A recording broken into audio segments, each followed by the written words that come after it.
ಈ ದಿನ national philosophers day. ನಮ್ಮ ದೇಶ ಈ ದಿನವನ್ನು ಶಂಕರಾಚಾರ್ಯರ ಜಯಂತಿಯನ್ನ ದೇಶದ ಫಿಲಾಸಫರ್ಸ್ ಡೇ, ತತ್ವಜ್ಞಾನದ ದಿನ ಅಂತ ಹೇಳಿ ಬಹಳ ದಶಕಗಳಿಂದ ಪರಿಗಣಿಸಿದೆ. ಶಂಕರರು ನಮಗೆಲ್ಲ ಗೊತ್ತಿದ್ದ ಹಾಗೆ 8ನೇ ಶತಮಾನದವರು, ರಾಮಾನುಜಾಚಾರ್ಯರು 11ನೇ ಶತಮಾನದವರು, ಅದೇ ರೀತಿ ಮಧ್ವಾಚಾರ್ಯರು 13ನೇ ಶತಮಾನದಲ್ಲಿ. ಈ ಮೂರು ಗುರುಗಳು ನಮ್ಮ ಜೀವನದಲ್ಲಿ ಬೆಳಕಿನ ದೀಪಗಳು ಅಂತಲೇ ನಾವು ಕರೆಯಬೇಕಾಗ್ತದೆ.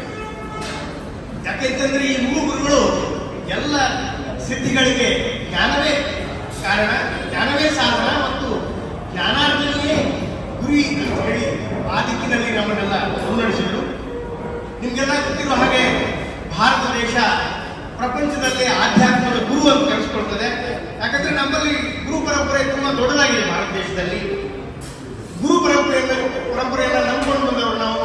ಮೊದಲಿಂದಲೂ ನಮ್ಮ ದೇಶದಲ್ಲಿ ಗುರುಗಳು ಇತ್ತು. ನಿಮ್ಗೆ ಗೊತ್ತಿದೆ, ರಾಮಾಯಣ ಮಹಾಭಾರತ ದೊಡ್ಡ ಪ್ರಪಂಚದ 2 ಮಹಾಕಾವ್ಯಗಳು.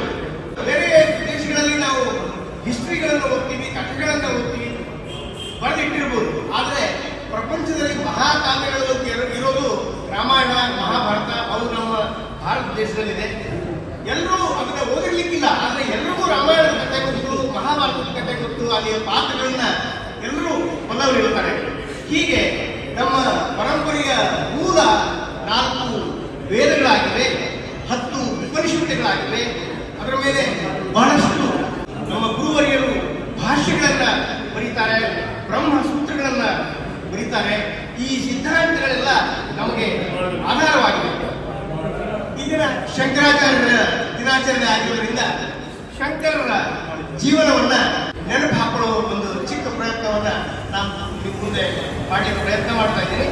ನಾನು ಹೇಳಿದಾಗೆ 8ನೇ ಶತಮಾನದಲ್ಲಿ ಕ್ರಿಸ್ತ ಶಕ 788ರಿಂದ 820ರವರೆಗೆ, ಅಂದ್ರೆ ಕೇವಲ 32 ವರ್ಷಗಳ ಕಾಲ ಶಂಕರರು ಭಾರತ ದೇಶದಲ್ಲಿದ್ದರು. ಅವರು ಕೇರಳದ ಕಾಲಡಿಯಲ್ಲಿ ಶಿವಗುರು ಅವರ ತಂದೆ, ಆರ್ಯಾಂಬ ತಾಯಿ. ಈ ಶಿವಗುರು ಆರ್ಯಾಂಬ ದಂಪತಿಗಳಿಗೆ ಮಕ್ಕಳಿರಲಿಲ್ಲ, ಬಹಳ ಚಿಂತೆಯಲ್ಲಿದ್ದರು. ಅವರು ತಮ್ಮ ಆರಾಧ್ಯ ದೈವ ಶಿವನನ್ನ ತಮ್ಮ ಶಿವಕ್ಷೇತ್ರಕ್ಕೆ ಹೋಗಿ ಒಂದು ಸೇವೆ ಮಾಡ್ತಾರೆ. ಗಂಡ ಹೆಂಡತಿ ನಮಗೆ ಮಕ್ಕಳಾಗಲಿ ಅಂತ ಹೇಳಿ 48 ದಿನಗಳ ಕಾಲ ಆ ಶಿವನ ಸೇವೆಯನ್ನ ಗಂಡ ಹೆಂಡತಿ ಮಾಡ್ತಾರೆ. 48ನೇ ದಿನ ಆ ಶಿವಗುರು ಅವ್ರ ಕನಸದಲ್ಲಿ ಬೆಳಗಿನ ಜಾವ ಕುಮಾರ ಸಂಭವದ ಕಥೆ ಅನ್ಕೋತೀನಿ, ಅಥವಾ ಗಿರಿಜಾ ಕಲ್ಯಾಣ ಅವ್ರ ಕನಸದಲ್ಲಿ ಬರ್ತದೆ. ಆ ಟ್ವಿಸ್ಟ್ ಏನು ಅಂತಂದ್ರೆ, ಆ ಗಿರಿಜಾ ಕಲ್ಯಾಣದಲ್ಲಿ ತಾರಕಾಸುರನ ವಧೆಗೆ, ಆಗ ಅದ್ರ ಬದಲಾಗಿ ಇವ್ರ ಕನಸದಲ್ಲಿ ಶಿವ ನಾನು ಭೂಮಿಗೆ ಹೋಗ್ತೇನೆ, ನಾನೇ ಭೂಮಿಗೆ ಹೋಗ್ತೇನೆ ಅನ್ನೋ ಒಂದು ಇವರಿಗೆ ಕೇಳ್ಪಡ್ತದೆ. ಆಗ ಇವ್ರು ಅನ್ಕೋತಾರೆ, ಆಯ್ತು ನಮ್ಮ ಸೇವೆ ಸಾರ್ಥಕವಾಯ್ತು, ನಮ್ಗೆ ಮಕ್ಕಳು ಆಗತ್ತೆ ಅಂತ ಹೇಳಿ ಪತ್ನಿ ಆರಾಮನ್ನ ಕರ್ಕೊಂಡು ವಾಪಸ್ಸು ಮನೆಗೆ ಬರ್ತಾರೆ. ಆಮೇಲೆ ಅವರಿಗೆ 9 ತಿಂಗಳ ನಂತರ ಸಂತಾನ ಪ್ರಾಪ್ತಿ ಆಗ್ತದೆ. ಆ ಸೂಲಗಿತ್ತಿ ಬಂದಿರ್ತಾಳೆ ಮಗುನ ಹೆರಿಗೆ ಮಾಡಿಸ್ಲಿಕ್ಕೆ ಅಂತ. ಆಕೆ ಆ ಮಗು ಹುಟ್ಟಿದಾಗ ಆಶ್ಚರ್ಯಚಕಿತ ಆಗ್ತಾಳೆ. ಯಾಕೆ ಅಂತಂದ್ರೆ ಆಕೆ ಆ ಮಗುವನ್ನು ನೋಡಿದ ತಕ್ಷಣ ಶಂಕರ ಅಂತ ಹೇಳಿ ಕೂಗ್ಕೋತಾಳೆ. ಯಾಕೆ ಅಂತಂದ್ರೆ ಆ ಹುಟ್ಟಿದ ಮಗುವಿನ ಮೇಲೆ ಜಟೆ ಇರ್ತದೆ, ಅದರ ಕುತ್ತಿಗೆ ಹತ್ರ ಮಡಚ್ಕೊಂಡು ಒಳ್ಳೆ ಹಾವು ಸುಟ್ಕೊಂಡಾಗಿರ್ತದೆ, ಎದೆ ಮೇಲೆ ತ್ರಿಶೂಲ ಇರ್ತದೆ, ಕೈಯಲ್ಲಿ ಚಿನ್ಮುದ್ರೆ. ಇಂಥ ಮಗುವನ್ನು ನೋಡಿ ಆ ಸೂಲಗಿತ್ತಿ ಶಂಕರ ಕೂಗ್ಕೋತಾಳೆ. ಆ ಸೂಲಗಿತ್ತಿ ಇಟ್ಟ ಹೆಸರೇ ಅವರಿಗೆ ಕಡೆಯವರೆಗೂ ಶಾಶ್ವತವಾಗಿ ಶಂಕರಾಚಾರ್ಯರು ಅಂತ ಹೇಳಿ ಉಳಿಯುತ್ತೆ. ತಂದೆ ಮಗು ಹುಟ್ಟಿದ ಮೇಲೆ ಆತ್ರೇಯ ಮಹರ್ಷಿಗಳ ಹತ್ರ ಮಗುವಿನ ಕುಂಡ್ಲಿ ಬರುತ್ತಾರೆ. ಆತ್ರೇಯ ಮಹರ್ಷಿಗಳಿಗೆ ಆಶ್ಚರ್ಯಚಕಿತರಾಗ್ತಾರೆ ಅವರು. ಇದೇನಿದು, ಈ ಮಗುವಿನ ಕುಂಡ್ಲಿ ಹೀಗಿದೆ ಅಂತ ಹೇಳಿ ಇವರು ಅಸಾಮಾನ್ಯನಾಗ್ತಾನೆ, ದೊಡ್ಡ ಧರ್ಮ ಸಂಸ್ಥಾಪಕನಾಗ್ತಾನೆ, ಆಗ ಸನ್ಯಾಸಿ ಆಗ್ತಾನೆ, ಜ್ಞಾನವನ್ನ ಸೃಷ್ಟಿ ಮಾಡ್ತಾರೆ. ಅದು ಏನ್ ಮಾಡೋದು, ಇವರಿಗೆ ಅಲ್ಪಾಯಸ್ಸು ಅನ್ನೋ ವಿಷಯ ತಂದೆ ತಾಯಿಗಳಿಗೆ ಗೊತ್ತಾಗ್ತದೆ. 100ನೇ ವಯಸ್ಸಿನಲ್ಲೇ ತಂದೆ ಅಕ್ಷರಾಭ್ಯಾಸ ಪ್ರಾರಂಭ ಮಾಡ್ತಾರೆ. ತಂದೆ 1 ಅಕ್ಷರ ಬರ್ಸಿದ್ರೆ ಮರುದಿನ ಬೆಳಗ್ಗೆ ಶಂಕರರು ಪೂರ್ತಿ ಲಿಪಿನೇ ಬರೀತಾ ಇದ್ದಾರೆ. ಹಾಗೆ ಬಹಳಷ್ಟು ವೇಗದಿಂದ ಶಂಕರರು ಎಲ್ಲವನ್ನು ಕಲಿತಾ ಹೋಗ್ತಾರೆ. 4ನೇ ವಯಸ್ಸಿನಲ್ಲಿ ಅವ್ರ ಮನೆಗೆ ಒಂದು ಸಂಪ್ರದಾಯ ಇರ್ತದೆ. ಪಕ್ಕದ ದೇವಿ ದೇವಸ್ಥಾನಕ್ಕೆ ಆರ್ಯಾಂಬ ಶಂಕರನ ತಾಯಿ ದಿನ ಹಾಲು ಪ್ರಸಾದ ಕಳಿಸ್ತಾ ಇರ್ತಾಳೆ. ಒಂದಿನ ಶಂಕರ್ ಹೋಗಿರ್ತಾರೆ. ಅವತ್ತು ಅರ್ಚಕರು ಬರೀ ನೈವೇದ್ಯ ಮಾಡಿ ಕೊಡ್ತಾ ಇರ್ತಾರೆ. ಶಂಕರ್ ಅಂತಾರೆ, ನೀವು ಕುಡಿಬೇಕು, ನಾನು ತಂದಿದ್ದೀನಿ ಹಾಲು ಅಂತ. ಇವರ ಭಕ್ತಿಗೆ ಮೆಚ್ಚಿ ದೇವಿ ಹಾಲನ್ನು ಸ್ವೀಕರಿಸ್ತಾಳೆ. ಎಲ್ಲ ನೀನೇ ಕೊಡ್ತೀಯಲ್ಲ, ನನಗೇನು ಅಂತ ಕೇಳಿದಾಗ ದೇವಿ ಶಂಕರರಿಗೆ ತನ್ನ ಪಾನ ಮಾಡಿಸ್ತಾಳೆ ಅನ್ನೋ ಒಂದು ಕಥೆಯನ್ನು ಕೂಡ ನಾವು ಕೇಳ್ತೀವಿ. ಹೀಗೆ ದೇವಿಯ ಅನುಗ್ರಹ ಶಂಕರರ ಮೇಲೆ ಆಗ್ತದೆ. ಆಮೇಲೆ 5ನೇ ವಯಸ್ಸಿನಲ್ಲಿ ತಂದೆ ತೀರ್ಕೊಂಡಾಗ ಅವ್ರಿಗೆ ಅಜ್ಜನಿಂದ 6ನೇ ವಯಸ್ಸಿನಲ್ಲಿ ಉಪನಯನ ಆಗ್ತದೆ. ವಿದ್ಯಾಭ್ಯಾಸಕ್ಕಾಗಿ ಅವರು ಮತ್ತೆ ಆತ್ರೇಯ ಮಹರ್ಷಿಗಳ ಹತ್ರ ಬರ್ತಾರೆ. ಆತ್ರೇಯ ಮಹರ್ಷಿಗಳಿಗೆ ಈ ಹುಡುಗನ ಕಲಿಯೋ ವೇಗವನ್ನು ನೋಡಿ ಬಹಳ ಆಶ್ಚರ್ಯಚಕಿತರಾಗ್ತಾರೆ. ಏನಿದೆ ಇವರು ಹೀಗೆ ಅಂತ ಹೇಳಿ ಅವರು 18 ವರ್ಷಗಳಲ್ಲಿ ಏನನ್ನ ಕಲಿಸಬೇಕಾಗಿತ್ತು ಅದನ್ನ ಶಂಕರಾಚಾರ್ಯರು ಬರೀ 3 ವರ್ಷದಲ್ಲಿ ಮಾತ್ರ ಕಲಿತಾರೆ. 3ನೇ ವರ್ಷದಲ್ಲಿ ಎಲ್ಲವನ್ನೂ ಕಲಿತು ಸಾಧಿಸುತ್ತದೆ. ಅತ್ರೇಯ ಮಹರ್ಷಿಗಳು ಹೇಳ್ತಾರೆ, ಇನ್ನು ನಾನೇನು ಕಲಿಸೋದು ನೀನು ಉಳಿದಿಲ್ಲ, ನಿನ್ನ ತಂದೆಯ ಗುರುಕುಲವನ್ನ ನೀನು ಮತ್ತೆ ಪ್ರಾರಂಭ ಮಾಡು, ಹೋಗು ಅಂತೇಳಿ ಶಂಕರರಿಗೆ ಆತ್ರೇಯ ಮಹರ್ಷಿಗಳು ಆಶೀರ್ವಾದ ಮಾಡಿ ಕಳಿಸ್ತಾರೆ. 18 ವರ್ಷ ಕಲಿಯೋದಿಲ್ಲ, ಇವರು ಕೇವಲ 2-3 ವರ್ಷಗಳನ್ನೇ ಕಲ್ತ್ಕೊಂಡಿರ್ತಾರೆ. ನಂತರ ಶಂಕರರು ವಾಪಸ್ಸು ಕೇರಳದ ಕಾರಡಿ ಬಂದಾಗ ತಂದೆ ತೀರಿ ಹೋಗಿರ್ತಾರೆ. ಆಗ್ಲೇ ಮನೆಯಿಂದ ಪೂರ್ಣಾ ನದಿ ದೂರ ಇರ್ತದೆ. ಅವರ ತಾಯಿಗೆ ಹೋಗಿ ಬರ್ಲಿಕ್ಕೆ ತೊಂದರೆ ಆಗ್ತಾ ಇರ್ತದೆ. ಆಗ ಪೂರ್ಣಾ ನದಿಯನ್ನ ಬೇಡಿದಾಗ ಆ ಪೂರ್ಣಾ ನದಿಗೆ ಪ್ರವಾಹ ಬಂದು ಇವರು ಮನೆ ಮುಂದೆನೆ ಪೂರ್ಣಾ ನದಿ ಹರಿಯೋದಕ್ಕೆ ಪ್ರಾರಂಭ ಆಗ್ತದೆ. ಹೀಗಾಗಿ ತಾಯಿಗೆ ತುಂಬಾ ಅನುಕೂಲ ಆಗ್ತದೆ. ಈ ರೀತಿ ಶಂಕರರು ಚಿಕ್ಕ ವಯಸ್ಸಿನಲ್ಲಿಯೇ ಬಹಳಷ್ಟು ಸಾಧನೆಗಳನ್ನ ಪವಾಡಗಳನ್ನ ಮಾಡಲಿಕ್ಕೆ ಪ್ರಾರಂಭ ಮಾಡ್ತಾರೆ. ಆಮೇಲೆ ಅವ್ರಿಗೆ ತಿಳಿದರೆ ಅವರಿಗೆ ಗುರುಗಳು ಗೋವಿಂದ ಭಗವತ್ಪಾದರು ಅಂತ ಹೇಳಿ ಅವ್ರಿಗೆ ಮಹರ್ಷಿಗಳಿಂದ ಅಣತಿ ಆದಾಗ ಗೋವಿಂದ ಭಗವತ್ಪಾದರನ್ನ ಹುಡುಕೊಂಡು ಅವರು ಕೇರಳದ ಕಾಲಡಿಯಿಂದ ನರ್ಮದಾ ನದಿಯ ತೀರಕ್ಕೆ ಹೋಗ್ತಾರೆ.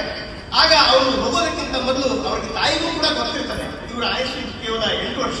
8 ವರ್ಷ ಆದ ನಂತರ ಸಂಕಷ್ಟ ಇದೆ ಅಂತ ಹೇಳಿ ಆಗ ಶಂಕರರು ಆ ನದಿ ದಾಟಬೇಕಾದ್ರೆ ಒಂದು ಬಾರಿ ಅವರಿಗೆ ಒಂದು ಮೊಸಳೆ ಕಾಲು ಹಿಡಿತದೆ. ಆಗ ಶಂಕರರು ಹೇಳ್ತಾರೆ, ಅಮ್ಮ ನೀವು ನನಗೆ ಸನ್ಯಾಸ ತಗೊಳ್ಳೋದಕ್ಕೆ ಪರವಾಗಿ ಕೊಡು, ನೀನು ಕೊಡದೇ ಇದ್ರೆ ನನಗೆ ಕಷ್ಟ ಅಂತಂದಾಗ ತಾಯಿಗೂ ಗೊತ್ತಾ ಇರ್ತದೆ. ತಾಯಿ ಒಪ್ಕೋತಾಳೆ ಮಗ ಸನ್ಯಾಸ ತಗೊಳ್ಳೋದಕ್ಕೆ. ಆಗ ಮೊಸಳೆ ಅವ್ರ ಕಾಲು ಬೀಳ್ತದೆ. ಹೀಗೆ ಶಂಕರರು ಸನ್ಯಾಸ ಸ್ವೀಕರಿಸ್ತಾರೆ. ಸನ್ಯಾಸ ಸ್ವೀಕರಿಸಿದ ಮೇಲೆ ಗುರುಗಳನ್ನ ಹುಡುಕೊಂಡು ಮಧ್ಯಪ್ರದೇಶದ ನರ್ಮದಾ ಓಂಕಾರನಾಥ ಕ್ಷೇತ್ರಕ್ಕೆ ಗುರು ಗೋವಿಂದ ಭಗವತ್ಪಾದರನ್ನ ಹುಡುಕೊಂಡು ಬರ್ತಾರೆ. ಮಧ್ಯದಲ್ಲಿ ಅವರು ಹೊರಡ್ತಾರೆ ಅಲ್ಲಿಂದ ಕಾಲಡಿಯಿಂದ. ಆಗ ಅವರು ಕೇರಳದಿಂದ ಸಹ್ಯಾದ್ರಿಯನ್ನು ಹತ್ಕೊಂಡು ನಮ್ಮ ಈಗಿನ ಶೃಂಗೇರಿಯ ಪ್ರದೇಶಕ್ಕೆ ಬರ್ತಾರೆ. ಅಲ್ಲಿ ಬಂದಾಗ ಅವ್ರಿಗೊಂದು ಅಲ್ಲಿ ಕೂತ್ಕೊಂಡಾಗ ಒಂದು ಆಶ್ಚರ್ಯಕಾಗಿರ್ತದೆ. ಒಂದು ಬಂಡೆ ಕೆಳಗಡೆ ಕೆಲವು ಕಪ್ಪೆಗಳು ಹೊರಗೆ ಬರ್ತವೆ. ಒಂದು ಕಪ್ಪೆಗೆ ಪ್ರಸವ ವೇದನೆ, ಆ ಕಪ್ಪೆ ಮರಿ ಹಾಕೋದಕ್ಕೆ ತಯಾರಾಗಿರ್ತದೆ, ಒದ್ದಾಡ್ತಾ ಇರ್ತದೆ. ಆಗ ಇವರು ನೋಡ್ತಾರೆ, ಆಗ ಅಲ್ಲೊಂದು ಹಾವು ಬರ್ತದೆ. ಹಾವು ಬಂದು ಆ ಸಂಕಟ ಪಡ್ತಾ ಇರೋ ಕಪ್ಪೆಗೆ ನೆರಳಾಗಿ ತನ್ನ ಹೆಡೆ ಬಿಚ್ಕೊಂಡಿರ್ತದೆ. ಶಂಕರರು ಆಶ್ಚರ್ಯಚಕಿತರಾಗ್ತಾರೆ. ಈ ಜಾಗ ತುಂಬಾ ಮಹತ್ವದ್ದು ಅಂತ ಹೇಳಿ ಶೃಂಗೇರಿಯನ್ನ ಗುರುತಲ್ಲಿಟ್ಟುಕೊಂಡು ಅಲ್ಲಿ ತಮ್ಮ ಒಂದು ಧರ್ಮಪೀಠವನ್ನ ಅವರು ಸ್ಥಾಪನೆ ಮಾಡಿದ ವಿಷಯ ನಮ್ಗೆ ಈಗಲೂ ಗೊತ್ತಿದೆ. ಶೃಂಗೇರಿಯ ಮಹತ್ವವನ್ನ ನಾವೆಲ್ಲ ಬಲ್ಲವರಾಗಿದ್ದೀವಿ, ಹೇಳಿದ್ದೀವಿ ಕೂಡ. ಹಾಗೆ ಗೋವಿಂದ ಭಗವತ್ಪಾದರನ್ನ ಹುಡುಕೊಂಡಾಗ ಕಾಯ್ತಾ ಇರ್ತಾರೆ. ಪಾರಪ ಶಿಷ್ಯ, ನಿನ್ಗಾಗಿ ನಾನು ಕಾಯ್ತಾ ಇದ್ದೆ ಅಂತ ಹೇಳಿ ಅವರು ಶಿಷ್ಯನನ್ನ ಆದರದಿಂದ ಬರಮಾಡ್ಕೊತಾರೆ. ಆಮೇಲೆ ಅವರು ಸನ್ಯಾಸ ನೀಡ್ತಾರೆ. ನಿನಗಾಗಿ ಕಾಯ್ತಿದ್ದೀನಿ ಅಂತ ಹೇಳಿ 4 ವೇದಗಳ ಸಾರಗಳನ್ನ ಶಂಕರರಿಗೆ ತಿಳಿಸ್ಕೊಡ್ತಾರೆ. ಋಗ್ವೇದ ಪ್ರಜ್ಞಾನಂ ಬ್ರಹ್ಮಂ, ಯಜುರ್ವೇದ ಅಹಂ ಬ್ರಹ್ಮಾಸ್ಮಿ, ಸಾಮವೇದ ತತ್ವಮಸಿ, ಅಥರ್ವಣವೇದ ಆಯಮಾತ್ಮ ಬ್ರಹ್ಮ. ಹೀಗೆ 4 ವೇದಗಳ ಸಾರವನ್ನ ಶಿಷ್ಯ ಶಂಕರನಿಗೆ ಗುರುಗಳು ತಿಳಿಸ್ಕೊಡ್ತಾರೆ. ಗುರುಗಳು ಆಮೇಲೆ ಹೇಳ್ತಾರೆ, ನನ್ನಿಂದ ನೀನು ಕಲಿಯೋದು ಬಹಳ ಇಲ್ಲ, ನೀನು ಆಗಲೇ ಎಲ್ಲ ಬಲ್ಲವನಾಗಿದ್ದೀಯ ಅಂತ ಹೇಳಿದಾಗ ಗುರುಗಳು ಹೇಳ್ತಾರೆ, ನೀನು ಇಲ್ಲೇ, ನಾನು ನಿನ್ನನ್ನು ಇಲ್ಲೇ ಇಟ್ಕೊಳ್ಳೋದಿಲ್ಲ, ನೀನು ದೇಶ ಸುತ್ತಬೇಕು, ಸನಾತನ ಧರ್ಮವನ್ನ ನೀನು ದೇಶ ಪೂರ್ತಿ ಹರಡಬೇಕಾಗಿದೆ, ನೀನು ಧರ್ಮ ಸಂಸ್ಥಾಪನೆ ಮಾಡಬೇಕು. ಯಾಕಂದ್ರೆ ಆ ಸಮಯದಲ್ಲಿ ದೇಶ ಬಹಳ ಈಗಲೂ ನಾವು ಹೇಗೆ ಕಷ್ಟದಲ್ಲಿದ್ದೀವೋ ಹಾಗೆ ಆಗಲೂ ಕೂಡ ಸನಾತನ ಧರ್ಮ ಸಂಕಷ್ಟದಲ್ಲಿತ್ತು. ಬೌದ್ಧರ ಒಂದು ದಾಳಿ ಆಕ್ರಮಣ ಆಗಲೂ ಕೂಡ ಆಗ್ತಾ ಇತ್ತು. ಆಗ ಬಹಳಷ್ಟು ಕೆಲಸಗಳಾಗಬೇಕಾಗಿತ್ತು. ಶಂಕರ ಭಗವತ್ಪಾದರು ದೇಶದ ತುಂಬ ಸಂಚಾರ ಮಾಡಿ ಸನಾತನ ಧರ್ಮವನ್ನು ಉಳಿಸಿದ್ದು. ಇಲ್ಲದ್ರೆ ನಾವು ಇವತ್ತು ಬಹಳ ನಮ್ಮಲ್ಲಿ ಸನಾತನ ಧರ್ಮ ಉಳಿದಿತ್ತೋ ಇಲ್ಲೋ ಅನ್ನೋ ಒಂದು ಆತಂಕದಲ್ಲಿ ಆ ದಿನಗಳಲ್ಲಿ ನಾವಿದ್ವಿ. ಹೀಗೆ ಅವರು ಶಂಕರ ಭಗವತ್ಪಾದರು ಗುರುಗಳಿಗೆ, ಗೋವಿಂದ ಭಗವತ್ಪಾದರಿಗೆ ವಿಷ್ಣು ಸಹಸ್ರನಾಮಕ್ಕೆ ಭಾಷ್ಯವನ್ನು ಬರೆದು ಕೊಡ್ತಾರೆ, ಭಗವದ್ಗೀತೆಗೆ ಭಾಷ್ಯವನ್ನು ಬರೆದು ತೋರಿಸ್ತಾರೆ. ಹೀಗೆ ವಿವೇಕ ಚೂಡಾವಣಿ ಅಂದ್ರೆ ಒಬ್ಬ ಮನುಷ್ಯ ಜೀವನದ ಪರಂಪರೆ ಮೋಕ್ಷ ಸಾಧನೆಯಲ್ಲಿ ಏನೇನು ಮಾಡಬೇಕು ಅನ್ನೋದನ್ನ ಬರೆದು ತೋರಿಸಿದಾಗ ಗುರುಗಳು ತುಂಬಾ ಸಂತೋಷ ಪಡ್ತಾರೆ. ಕಾಗದದಲ್ಲಿ ಬರೆದು ಕೊಟ್ಟಾಗ ಅದನ್ನ ಅವರು ಗುರುದಕ್ಷಿಣೆಯಾಗಿ ಸ್ವೀಕರಿಸ್ತಾರೆ. ಆಮೇಲೆ ಅವ್ರು ಹೇಳಿದಂತೆ ಶಂಕರರು ಕಾಶಿಗೆ ಬರ್ತಾರೆ. ಕಾಶಿಗೆ ಬಂದಾಗ ಈ ಪುಟ್ಟ ಸನ್ಯಾಸಿಯನ್ನ ನೋಡಿ ಎಲ್ಲರೂ ದಿಗ್ಭ್ರಮೆ ಹೊಂದ್ತಾರೆ. ಕಾಶಿ ವಿಶ್ವನಾಥನನ್ನ ನೋಡಿ ಶಂಕರರು ಕೂಡ ಅಷ್ಟೇ ಭಾವುಕರಾಗ್ತಾರೆ. ಹೇ ಚಂದ್ರಚೂಡ ಮೊದಲಾಂತಕ ಬಾಳೆ ಹಾಡು ಕೇಳಿದ್ವಿ ನಾವು, ಶುರುವಾದದ್ದು ಕೂಡ ಇದೆ. ಎಷ್ಟು ಸುಂದರವಾದ ಇವರು ಹಾಡಿದ್ರು ಈಗ ಶಂಕರಾಚಾರ್ಯರ ಗೀತೆಗಳನ್ನ, ಎಷ್ಟು ಮಧುರವಾದ ಗೀತೆಗಳು ಕೇಳಿದ್ರೆ ಆನಂದ ಆಗ್ತದೆ. ಇಷ್ಟೆಲ್ಲ ಮಧುರವಾದ ಗೀತೆಗಳನ್ನ ಶಂಕರಾಚಾರ್ಯರು ಬರೆದ್ರು. ಆಗ ಅವರು ಶಂಕರಾಚಾರ್ಯರು ಆಶುಕವಿಗಳು, ಭಾವಜೀವಿಗಳವರು, ತುಂಬಾ ಪ್ರತಿಭಾವಂತರು. ಹಾಗೆ ಶಿವನಾಮವಳಿಯನ್ನ ಅಲ್ಲಿ ಅಷ್ಟಕವನ್ನ ರಚಿಸ್ತಾರೆ ಕಾಶಿಯೊಳಗೆ. ನಿತ್ಯಾನಂದಕರಿ, ಕಾಶಿ ಪುರಾಧೇಶ್ವರಿ, ಮಾತಾನ್ನಪೂರ್ಣೇಶ್ವರಿ ಹಾಡನ್ನ ಅನ್ನಪೂರ್ಣೆ ಮೇಲೆ ಅಲ್ಲಿ ಶಂಕರರು ಹಾಡ್ತಾರೆ. ಆಮೇಲೆ ಅವರು ಕಾಶಿಯಿಂದ ಕೇದಾರಕ್ಕೆ ಹೋಗ್ತಾರೆ. ಕೇದಾರದಲ್ಲಿ 2 ದಿನ ಕೇದಾರೇಶ್ವರನನ್ನ ಅಪ್ಪಿ ಮೈ ಮರಿತಾರೆ. ಹೀಗೆ ನಾಗೇಂದ್ರ ಹಾರಾಯ, ನಿತ್ಯಾಯ, ಶುದ್ಧಾಯ, ನಮಃ ಶಿವಾಯ ಅನ್ನೋ ಹಾಡನ್ನ ಅಲ್ಲಿ ರಚಿಸ್ತಾರೆ. ನಂತರ ಅವರು ಬದ್ರಿ ನಾರಾಯಣನನ್ನ ದರ್ಶಿಸ್ತಾರೆ. ಹರಿವಿಡೆ ಸ್ತೋತ್ರವನ್ನ ರಚಿಸ್ತಾರೆ. ಶಿವನ ಕೇದಾರವಾಗಲಿ ಬದ್ರಿಯಾಗಿ ಅದೇ ಭಾವುಕತೆ ಶಂಕರರಿಗೆ, ಅದೇ ಭಾವುಕತೆ. ಬಾಲಯತಿಯ ಬೆರಗನ್ನ ಕಂಡ ಜನ ಅಲ್ಲಿ ತುಂಬಾ ಸಂತೋಷ ಪಡ್ತಾರೆ. ಬದ್ರಿಯಲ್ಲಿ ನಾರಾಯಣನ ವಿಗ್ರಹ ಇರಲಿಲ್ಲ. ಅದು ಬೌದ್ಧರ ದಾಳಿಯಲ್ಲಿ ಬೌದ್ಧರು ನಾರಾಯಣ ದೇವರ ವಿಗ್ರಹವನ್ನ ಆ ನಾರದ ಕೊಂಡದಲ್ಲಿ ಹಾಕಿಬಿಟ್ಟಿರ್ತಾರೆ. ತುಂಬಾ ಆಳವಾದ ಸರೋವರ, ಅದು ಸಿಗ್ತಾ ಇರಲಿಲ್ಲ. ಆಗ ಅಲ್ಲಿ ರಾಜ ಹೇಳ್ತಾನೆ, ಇಲ್ಲಿ ನಾವು ನಾರಾಯಣನ ಪೀಠಕ್ಕೆ ಮಾತ್ರ ಪೂಜೆ ಮಾಡ್ತಾ ಇದ್ದೀವಿ, ನಾರಾಯಣನ ವಿಗ್ರಹವೇ ಇಲ್ಲ ಅಂತಂದಾಗ ಶಂಕರರು ಆ ನಾರಾಯಣ ಕೊಂಡದಲ್ಲಿ ಧುಮುಕಿ ತಮ್ಮ ಯೋಗ ಇದರಿಂದ ಆ ನಾರಾಯಣನ ಮೂರ್ತಿಯನ್ನ ಮೇಲಕ್ಕೆ ತಂದು ಅವರೇ ಪ್ರತಿಷ್ಠಾಪನೆ ಮಾಡ್ತಾರೆ. ನಂತರ ನಾರಾಯಣನ ಮೂರ್ತಿ ಈಗಲೂ ಬದ್ರಿಯಲ್ಲಿ ನೋಡಬಹುದಾಗಿದೆ. ಹೀಗೆ ಬಾಲಯತಿಯ ಬೆರಗನ್ನು ಕಂಡು ಜನ ಸಂತೋಷ ಪಡ್ತಾರೆ. ಬ್ರಹ್ಮಸೂತ್ರಕ್ಕೆ ವ್ಯಾಖ್ಯೆಯನ್ನು ಬರೀತಾರೆ. ಭಗವದ್ಗೀತೆಗೆ ಬದ್ರಿಯಲ್ಲಿ ಕೂತ್ಕೊಂಡು ಭಾಷ್ಯ ಬರೆಯುವಾಗ ದಿನವೂ ಸಾಹಿತ್ಯ ಸಮಾರಂಭಗಳೇ ಆಗ್ತಾ ಇತ್ತು. ಇವರು ಹೇಳ್ತಾ ಹೋಗೋರು, ಇವರು ಶಿಷ್ಯಂದರು ಬರ್ಕೋತಾ ಇದ್ರು. ಆಗ ಆ ಶಿಷ್ಯಂದರು ಮುಖ ನೋಡ್ತಾ ಇದ್ರು, ಹೇಳ್ತಾ ಹೋಗ್ತಾ ಇದ್ರು. ಅವ್ರ ಮುಖದಲ್ಲಿ ಏನಾದ್ರು ಗಂಟು ಬಂದ್ರೆ ಇವ್ರಿಗೆ ಅರ್ಥ ಆಗಿಲ್ಲ ಅಂತ ಅದ್ರ ವಿವರಣೆ ಕೊಡ್ತಾ ಹೋಗ್ತಾ ಇದ್ರು ಶಂಕರರು. ತುಂಬಾ ಜನ ಕೂತ್ಕೊಂಡು, ಸಾವಿರಾರು ಜನ ಕೂತ್ಕೊಂಡು ನೋಡೋರು. ಅಂದ್ರೆ ಇವರು ಸಾಹಿತ್ಯ ರಚನೆ ಒಂದು ದೊಡ್ಡ, ಎಲ್ರಿಗೂ ಅದೊಂಥರ ಏನೋ ಒಂದು ನಾಟಕ ಪ್ರಸಂಗವನ್ನೇ ನೋಡದಂಗೆ ಜನರಿಗೆ ಅನುಭವ ಬರ್ತಾ ಇತ್ತು. ಅಷ್ಟು ಸುಂದರವಾಗಿ ಶಂಕರರು ವ್ಯಾಖ್ಯೆ ಮಾಡ್ತಾ ಇದ್ರು. ಅದನ್ನ ಅವ್ರ ಶಿಷ್ಯರು ಬರ್ಕೊಳ್ತಾ ಹೋಗ್ತಾ ಇದ್ರು. ಹೀಗೆ ಅವರು ಅಷ್ಟೊತ್ತಿಗೆ ಶಂಕರರಿಗೆ 16 ವರ್ಷ ವಯಸ್ಸು ಇರ್ತದೆ. ಆಗ ವೇದವ್ಯಾಸರು ಅವರಿಗೆ ಆಶೀರ್ವಾದ ಮಾಡ್ತಾರೆ. ನನ್ನ ಕರುಣೆಯಿಂದ ಶಂಕರಾಚಾರ್ಯರ ಆಯಸ್ಸು 8 ಇದ್ದಿದ್ದು 16 ಆಗಿತ್ತು. ಇವತ್ತು ಮತ್ತೆ ದ್ವಿಗುಣವಾಗಿ 32 ವರ್ಷ ನಿಮಗೆ ಆಯಸ್ಸು ಪ್ರಾಪ್ತಿಯಾಗಲಿ ಅಂತ ಹೇಳಿ ವೇದವ್ಯಾಸರು ಅವರಿಗೆ ಆಶೀರ್ವಾದ ಮಾಡ್ತಾರೆ. ಅವರ ಆಶೀರ್ವಾದದಿಂದ ಇಡೀ ಭಾರತವನ್ನ ಸಂಚರಿಸಿ ಹಿಂದೂ ಧರ್ಮವನ್ನ, ಸನಾತನ ಧರ್ಮವನ್ನ ಏಳಿಗೆಗಾಗಿ ಶಂಕರರು ಕಾರ್ಯಪ್ರವೃತ್ತರಾಗ್ತಾರೆ. ಶಂಕರರ ಎಲ್ಲ ಕೃತಿಗಳನ್ನು ಅವರು ಮತ್ತೆ ವಾಪಸ್ಸು ಕಾಶಿಗೆ ಬಂದು ತಾವು ಬರೆದ ಎಲ್ಲ ಪ್ರತಿಗಳನ್ನಾಗಿಸ್ತಾರೆ ಕಾಶಿಯಲ್ಲಿ.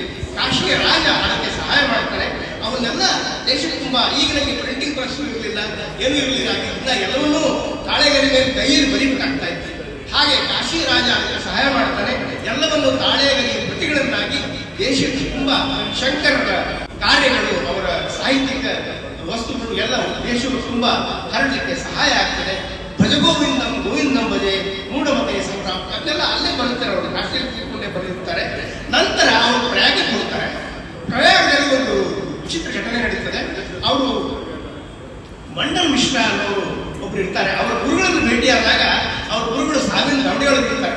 ಅವ್ರು ಹೇಳ್ತಾರೆ, ಈಗ ನನಗೆ ಗಳಿಗೆಯಲ್ಲಿದ್ದೀನಿ, ನನ್ನ ಶಿಷ್ಯ ಮಂಡಲ್ ಮಿಶ್ರಾ ಇದ್ದಾನೆ, ಅವನ ಹತ್ರ ನೀವು ಹೋಗಿ ವಾದ ವಿವಾದ ಮಾಡು, ಅವರು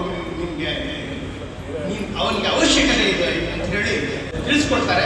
ಆಗ ಶಂಕರರು ಮಂಡನ್ ಮಿಶ್ರ ಹತ್ರ ಬಂದು ಅವರು ಇವ್ರ ಹತ್ರ ವಾದ ಮಾಡಲಿಕ್ಕೆ ತಯಾರಿಗಳಿಲ್ಲ, ಯಾಕಂದ್ರೆ ಅವ್ರು ಕರ್ಮಯೋಗಿಗಳು, ಸನ್ಯಾಸಿ ಹತ್ರ ನಾನೇನು ಮಾತಾಡೋದು ಅನ್ನೋ ಒಂದು ಅವರು ದೊಡ್ಡ ವಿಶ್ವವಿದ್ಯಾಲಯವನ್ನು ನಡೆಸ್ತಾ ಇರ್ತಾರೆ. ಅದೇ ರೀತಿ ಅವರ ಪತ್ನಿ ಉಭಯ ಭಾರತಿ ಅಂತ ಹಾಗೆ ಕೂಡ ತುಂಬಾ ಬುದ್ಧಿವಂತರು. ಆ ಗಂಡ ಹೆಣ್ಣಂದ್ರಿಗೆ ಬ್ರಹ್ಮ ಶಾರದೆ ಅಂತಾನೆ ಕರೀತಾ ಇರ್ತಾರೆ ಜನರು, ಅಷ್ಟು ಬೃಹಸ್ಪತಿಗಳಾಗಿರ್ತಾರೆ. ಅವರಿಗೆ ವಾದ ಮಾಡಲಿಕ್ಕೆ ಶಂಕರತ್ತ ಮನಸ್ಸಿರೋದಿಲ್ಲ. ಆದರೆ ಇವರು ವಾದವನ್ನ ಭಿಕ್ಷೆಯಾಗಿ ಕೇಳಿದಾಗ ಅವರು ಮಂಡನ್ ಮಿಶ್ರ ಅವರು ಶಂಕರರೊಂದಿಗೆ ವಾದ ಮಾಡಲಿಕ್ಕೆ ಒಪ್ಕೊಳ್ತಾರೆ. ಆಗ ಇವರಿಬ್ಬರು ವಾದಕ್ಕೆ, ಮಂಡನ್ ಮಿಶ್ರ ಮತ್ತು ಶಂಕರಾಚಾರ್ಯರ ವಾದಕ್ಕೆ ಅವರ ಪತ್ನಿ ಉಭಯ ಭಾರತಿಯೇ ಸಭಾಧ್ಯಕ್ಷೆ ಆಗ್ತಾರೆ. ಶಂಕರರು ಮೊದಲೇ ಘೋಷಣೆ ಮಾಡ್ತಾರೆ, ನಾನೇನಾದ್ರೂ ವಾದದಲ್ಲಿ ಸೋತ್ರೆ ಸನ್ಯಾಸವನ್ನು ಬಿಟ್ಬಿಡ್ತೇನೆ ಅಂತ. ಇವರು ಸನ್ಯಾಸವನ್ನ ಬಿಟ್ಬಿಡ್ತೇನೆ ಅಂತೇಳಿ ಶಂಕರರು ಘೋಷಿಸಿದ್ದಕ್ಕೆ ಮಂಡನ್ ಮಿಶ್ರ ಅವರು ಕೂಡ ಹೇಳ್ತಾರೆ, ಹಾಗಾದ್ರೆ ನಾನು ಸೋತ್ರೆ ನಾನು ನನ್ನ ಗೃಹಸ್ಥಾಶ್ರಮವನ್ನು ಬಿಟ್ಟು ಸನ್ಯಾಸಿ ಆಗ್ತೇನೆ ಅಂತ. ನೋಡಿ, ಜನ ಎಲ್ಲ ಉಗೆ ಉಗೆ ಅಂತಾರೆ. ಬಹಳಷ್ಟು ದಿನಗಳ ಕಾಲ ಈ ಅವರಿಬ್ಬರ ವಾದ ವಿವಾದ ನಡೀತದೆ. ಜನರಿಗಂತೂ ತುಂಬಾ ರೋಚಕ ಅನುಭವ ಆಗ್ತದೆ. ದೊಡ್ಡ ವಾದ ವಿವಾದಗಳು ನಡೆದಾಗ ಪ್ರತಿದಿನ ಉಭಯ ಭಾರತಿ ಮಂಡನ್ ಮಿಶ್ರ ಅವರ ಪತ್ನಿ ದಿನವೂ ಸಾಯಂಕಾಲ ಅವರು ಇಡೀ ದಿನ ಏನೇನು ವಾದ ವಿವಾದ ಮಾಡಿದ್ರು ಅದನ್ನ ಸಮರೈಸ್ ಮಾಡ್ತಾ ಇರ್ತಾರೆ. ಬಹಳ ತುಂಬಾ ಸುಂದರವಾಗಿ ಈ ಘಟನೆಗಳನ್ನ ಬರೀತಾರೆ. ಅದೇನು ವಾದ ವಿವಾದ ಆಯ್ತು ಅನ್ನೋದು ದೊಡ್ಡ ಒಂದು ಗ್ರಂಥವಾಗಿದೆ. ಕಡೆಗೆ ಮಂಡನ್ ಮಿಶ್ರನಿಗೆ ಗೊತ್ತಾಗ್ತದೆ ನನ್ನ ವಾದದಲ್ಲಿ ಹುರುಳಿಲ್ಲ ಅಂತ ಹೇಳಿ ಅವರು ಕಡೆಗೆ ಏನ್ ಮಾಡಕ್ಕೆ ಪ್ರಾರಂಭ ಮಾಡ್ತಾರೆ ಅಂದ್ರೆ ತಮ್ಮಲ್ಲಿ ಏನೇನು ಕ್ವಶನ್ಗಳಿತ್ತು, ತಮ್ಗೆ ಏನೇನು ಪ್ರಶ್ನೆಗಳಿತ್ತು ಅದನ್ನೆಲ್ಲ ಶಂಕರ ಹತ್ರ ಕೇಳಿಕೊಂಡು ನಿವಾರಿಸ್ಕೊಡ್ತಾರೆ. ಹಾಗೆ ಉಭಯ ಭಾರತೀಯವ್ರಿಗೂ ಗೊತ್ತಾಗ್ತಾ ಇದೆ ನನ್ನ ಗಂಡ ಸೋಲ್ತಾ ಇದ್ದಾನೆ ಅಂತ ಹೇಳಿ. ಆಮೇಲೆ ಅವರು ಒಪ್ಕೊಳ್ತಾರೆ ತಮ್ಮ ಸೋಲನ್ನು. ಆಮೇಲೆ ಉಭಯ ಭಾರತೀಯರು ಹೇಳ್ತಾರೆ, ನೀವು ನನ್ನ ಗಂಡನನ್ನ ಸೋಲಿಸಿದ್ರೆ ಮಾತ್ರ ಸಾಕು, ನಾನು ಅವರ ಅರ್ಥಾಗಿ ನನ್ನನ್ನು ಕೂಡ ನೀವು ಸೋಲಿಸಬೇಕು ಅನ್ನೋ ಒಂದು ಸವಾಲು ಹಾಕ್ತಾರೆ. ಆಗ ಉಭಯ ಭಾರತೀಯವರು ಅವ್ರನ್ನೂ ಎಲ್ಲ ಇವರು ಶಂಕರಾಚಾರ್ಯರು ವಾದ ವಿವಾದದಲ್ಲಿ ಅವರನ್ನು ಒಂದು ಮಟ್ಟಕ್ಕೆ ತಂದಾಗ ಉಭಯ ಭಾರತೀಯವರು ಕಡೆ ಅಸ್ತ್ರವಾಗಿ ವಾತ್ಸಾಯನ ಕಾಮಸೂತ್ರದ ಬಗ್ಗೆ ಶಂಕರರನ್ನ ಪ್ರಶ್ನೆ ಮಾಡಿ ಪ್ರಾರಂಭ ಮಾಡ್ತಾರೆ. ಆಗ ಶಂಕರರು 1 ತಿಂಗಳ ಅವಧಿ ಕೇಳ್ತಾರೆ. ಆಮೇಲೆ ಪರ್ಯಾಯ ಪ್ರವೇಶ ಮಾಡಿ ಒಬ್ಬ ರಾಜನ ದೇಹದಲ್ಲಿ ಸೇರಿಕೊಂಡು ಬಹಳಷ್ಟು ಧರ್ಮಶಾಸ್ತ್ರಗಳನ್ನ ತಿಳ್ಕೊಂಡು ನಂತರ ಆಕೆಯ ಉಭಯ ಭಾರತಿಗೆ ಉತ್ತರವನ್ನು ಕೊಡ್ತಾರೆ. ಅವರಿಬ್ಬರು ಗಂಡ ಹೆಂಡತಿ ಇವರ ಶಿಷ್ಯಂದ್ರಾಗ್ತಾರೆ, ಶಂಕರಾಚಾರ್ಯ ಶಿಷ್ಯಂದ್ರಾಗ್ತಾರೆ. ಅವರಿಗೆ ಮುಂದೆ ಧರ್ಮಪೀಠಗಳಲ್ಲಿ ಶಂಕರಾಚಾರ್ಯರು ಕೂಡಿಸ್ತಾರೆ. ಶಂಕರಾಚಾರ್ಯರು 4 ಪೀಠಗಳನ್ನ 4 ವೇದದ ಅನುಸಾರವಾಗಿ ಸ್ಥಾಪನೆ ಮಾಡ್ತಾರೆ. ಅದರಲ್ಲಿ ನಾವು ನೋಡಿದ್ದೀವಿ, ಶೃಂಗೇರಿಯಲ್ಲಿ ಕರ್ನಾಟಕದಲ್ಲಿ ಉತ್ತರ ಪ್ರದೇಶದ ಮಾಹಿಷ್ಮತಿ ಸುರೇಶಾಚಾರ್ಯರನ್ನ ಮಂಡನ್ ಮಿಶ್ರ ಅವರನ್ನ ಕೂರಿಸ್ತಾರೆ. ಅದೇ ರೀತಿ ಗೋವರ್ಧನದಲ್ಲಿ ಪುರಿಯೊಳಗೆ ಒರಿಸ್ಸಾದೊಳಗೆ ಹಸ್ತಲಾಮಲಕರನ್ನ ಅಧಿಪತಿಗಳನ್ನಾಗಿ ಮಾಡ್ತಾರೆ.